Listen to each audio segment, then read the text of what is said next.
भाई actually limit chapter जो है वो हमें किसके लिए पढ़ना पड़ रहा है, ये चैप्टर 11th का है एक्चुअली। जो लिमिट चैप्टर है वो कहां से है, 11th क्लास से है।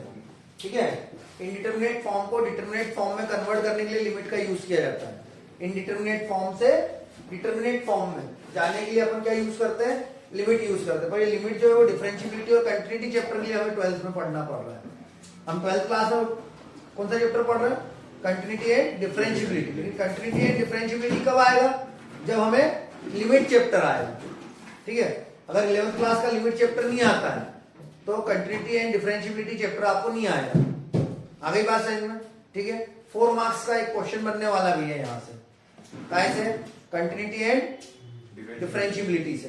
ठीक है, तो लिमिट को सॉल्व करने के हमारे पास टोटल 4 मेथड है।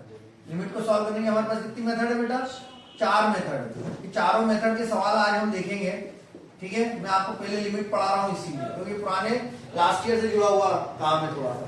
ठीक है, तो फर्स्ट मेथड की अगर अपन बात करें जाए तो पहली जो हमारी मेथड होती है वो होती है फार्मूला मेथड। पहली जो मेथड होती है वो कौन सी होती है, फार्मूला मेथड। अगर दूसरी मेथड के बारे में बात करने जाए तो वो हम बोल सकते हैं फैक्टराइजेशन मेथड। कौन सी हो सकती है, कोई नंबर से नहीं है, फैक्टराइजेशन। ठीक है, दूसरी जो मेथड है वो हमारी कौन सी है, फैक्टराइजेशन मेथड। तीसरी जिसकी बात करने जाए वो है हमारी रेशनलाइजेशन मेथड। रेशनलाइजेशन स्पेलिंग सही चल रही है, रेशनलाइजेशन। और चौथी आएगी वो आएगी सब्स्टिट्यूशन। ठीक है, चौथी जो आएगी वो कौन सी आएगी, सब्स्टिट्यूशन मेथड आएगी। स्पेलिंग में कहीं मिस्टेक लग रही है अरे चलने देना, तो क्या प्रॉब्लम है, चलने दे बढ़िया, ऐसे जाएगा, ओरिजिनल जाना चाहिए।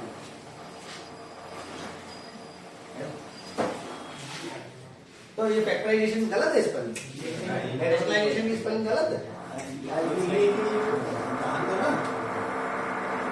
चलो ये 4 मेथड है हमारे। लिमिट को सॉल्व करने की कितनी मेथड है हमारे पास, 4 मेथड। पहली है फार्मूला मेथड, दूसरी फैक्टराइजेशन मेथड, तीसरी हमारी रेशनलाइजेशन मेथड और चौथी हमारी सब्स्टिट्यूशन मेथड।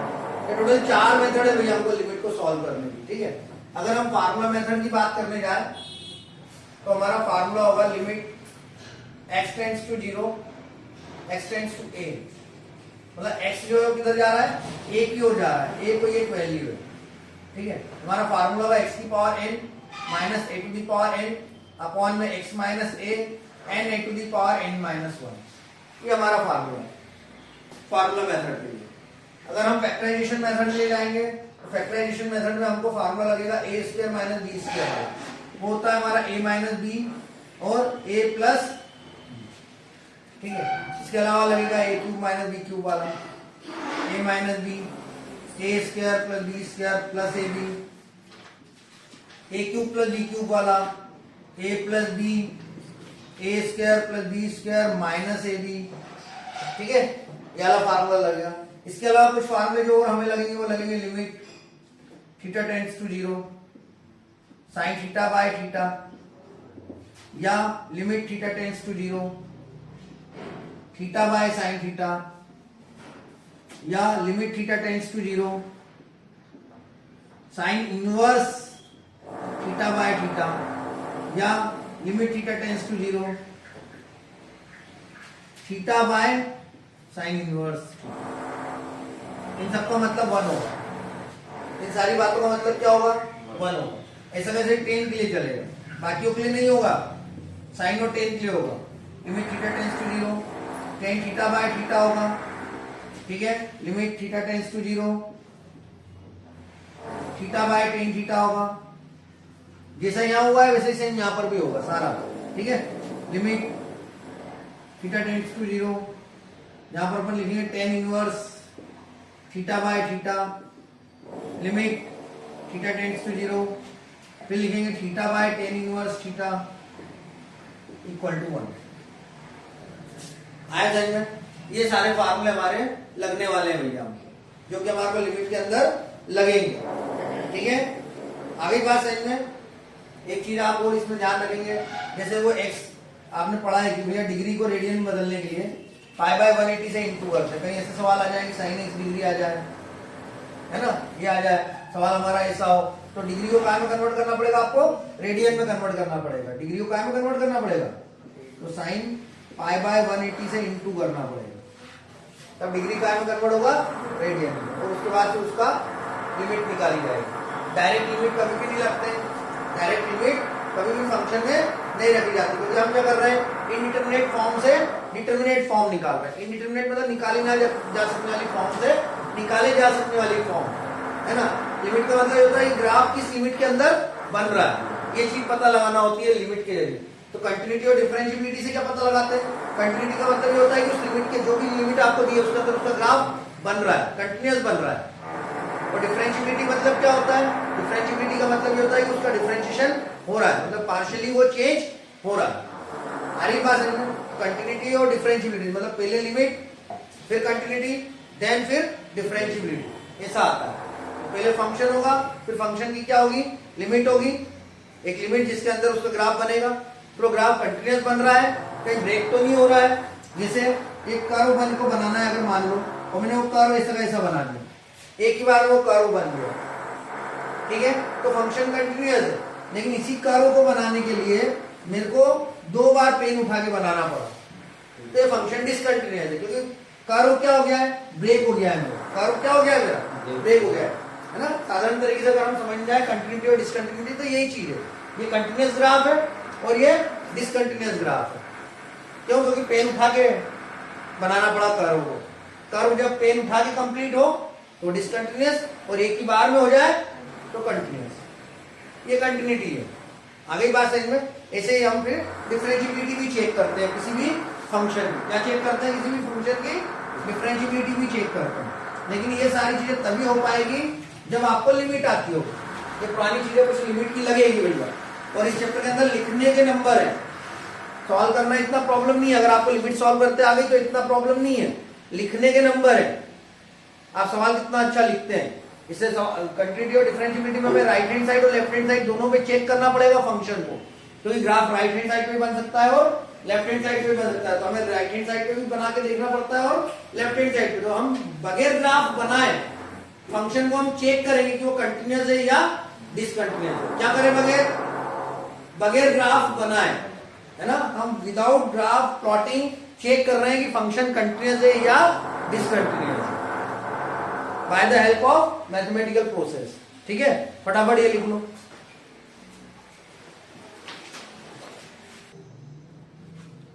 आपको लिमिट मैंने बोल ही दिया बेटा, इनडिटरमिनेट फॉर्म से किधर जा रहे हैं अपन, डिटरमिनेट फॉर्म की तरफ जा रहे हैं ना, ये वाली चीज है, वैल्यू निकालना रहती है। पहली मेथड जो अपन ले रहे हैं फैक्टराइजेशन मेथड ले रहे हैं।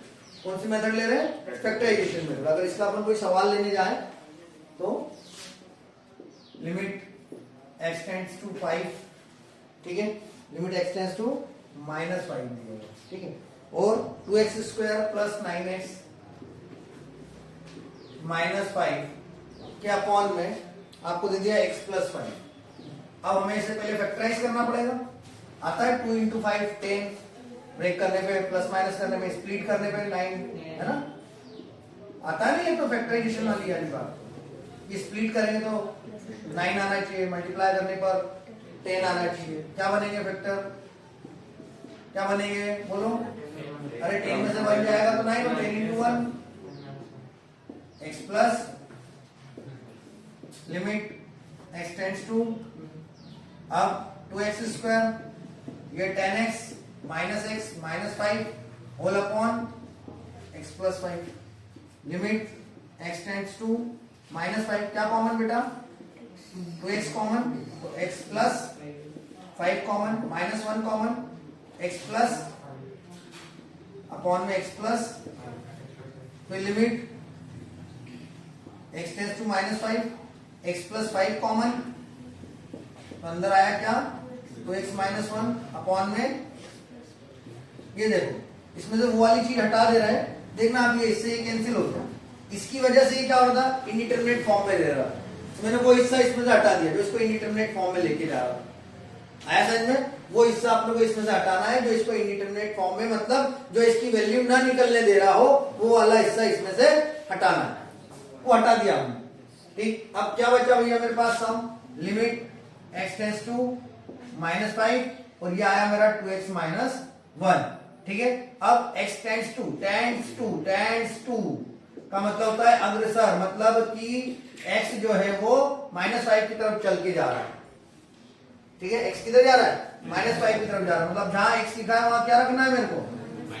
तो -10 -1 क्या आया, और जब लिमिट रख दूंगा तो लिमिट लिखना बंद हो जाएगी। ये भैया आया समझ में? ये हमारा फैक्टराइजेशन का सवाल है। करें स्टार्ट भैया ये। अब इसमें ऊपर भी फैक्टर करना पड़ेगा और नीचे भी। ठीक है, तो क्या बनेंगे फैक्टर बताओ जरा मेरे को ऊपर के। अरे स्प्लिट करना है 4 को, तो 3 और 1 करेंगे तो 4 आ जाएगा, और मल्टीप्लाई करने पे 3 भी आ जाएगा। तो क्या ये x-1 और x-3 डायरेक्ट लिख दूं क्या इसको ऐसा? अरे ये आएगा फाइनली पोस्ट के पास, बता दिया मैंने। अब नीचे वाले में क्या होगा? 3 और 1, अरे 3 और 1 होगा, 3 में से बन जाएगा तो 2, और 3 और 1 का इंटू होगा तो 3। पर इसमें कैसा होगा? 3 और 1, तो ये 3 प्लस का और 1, ऐसा देखें करके देखो, ये दोनों का इंटू तो x² आ रहा है, ये करेंगे तो -x आएगा, प्लस का 3x आएगा। नहीं भैया, ये माइनस का आएगा और ये प्लस का आएगा। अब सही है, तो माइनस के 3x में से प्लस का x जाएगा, तो माइनस का 2x बचना है। अब सही है, तो x-3 से x-3 कैंसिल हो जाएगा। लिमिट x टेंड्स टू -3, क्या बचा भैया मेरे पास? x-1 upon x plus 1। अब मैं -3 यहाँ रखूंगा, तो -3 -1, -3 प्लस 1, ऊपर आया -4, नीचे आया 2, कैंसिल करा, क्या आया? ये देखो ये आंसर आ रहा है। लिमिट सॉल्व करते हैं।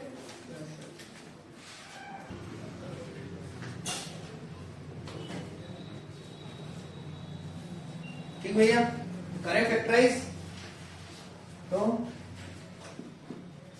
लिमिट x टेंड्स टू 3, इसको x² का स्क्वायर लिख सकते हैं, इसको 9 का स्क्वायर लिख सकते हैं, ये x² माइनस 9 भैया a² माइनस b² का formula. Limit x tends to 3, a² minus b² का formula a² a minus b और a प्लस अपॉन में x² माइनस 9। इससे ये भैया 3 यहां रख देंगे, 3 का स्क्वायर हो जाएगा और 9, तो 9 प्लस 9 हो जाएगा, कितना जाएगा? 18। आ रहा है ना समझ में? देखो भैया, एक्चुअल में जो फैक्टराइजेशन मेथड है वो कुछ हद तक फार्मूला मेथड जैसी ही होती है, वो भी मैं बताऊंगा आपको। तो आप सवाल या तो फार्मूला मेथड से भी कर सकते हो या फैक्टराइजेशन से भी कर सकते हो। फार्मूला मेथड अभी अपन पढ़ेंगे। ये रेशनलाइजेशन मेथड कैसे पहचानेंगे? सवाल में या तो ऊपर या तो नीचे आपको रूट देखने को मिलेगा।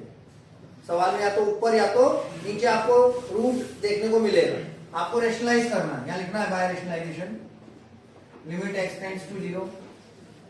सभी को पता होगा कि हम ये कंटिन्यूटी और डिफरेंशिएबिलिटी के लिए चैप्टर पढ़ रहे हैं।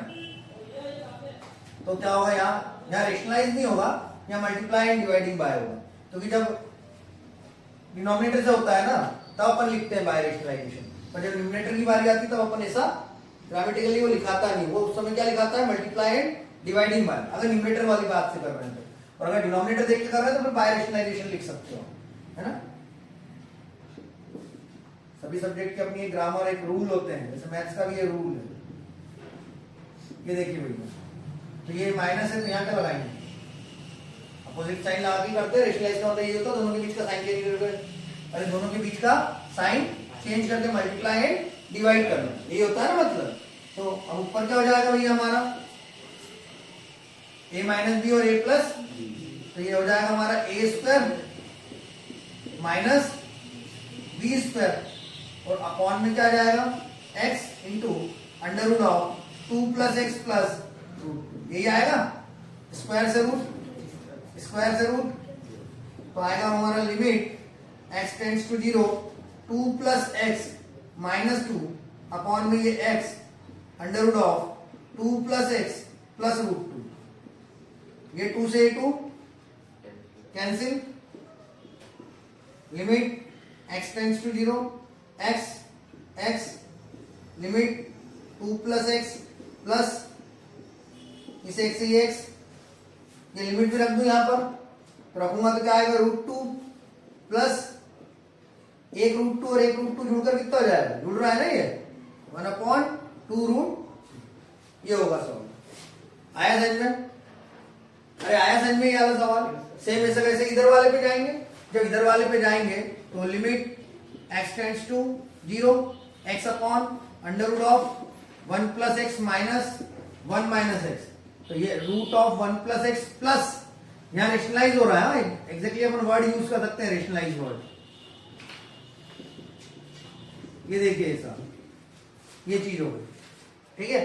अब क्या होगा, ऊपर का तो एज इट इज रहेगा, limit x tends to 0 x under root of 1 plus x plus under root of 1 minus x, a minus b और a प्लस बी, तो क्या बनेगा a square minus b square, square से root cancel, limit x tends to 0 x under root of 1 plus x plus under root of 1 minus x, upon में 1 plus x, ये minus sign अंदर जाएगा तो इसको माइनस और इसको प्लस करेगा, 1 से 1 कैंसिल हो जाएगा, x और x क्या हो जाएगा, ऐड हो जाएगा, ये x, ये under root of 1 plus x plus under root of 1 minus x और x जुड़कर कितना हो जाएगा 2x, x। अब लिमिट रखेंगे तो यहाँ भी 0 और यहाँ भी, तो मतलब अल्टीमेटली रूट ऑफ 1 और रूट ऑफ और नीचे 2, अरे 1 का स्क्वायर रूट 1 जुड़कर 2 बाय कैंसिल होकर, ये देखो ये इसका आंसर ये है।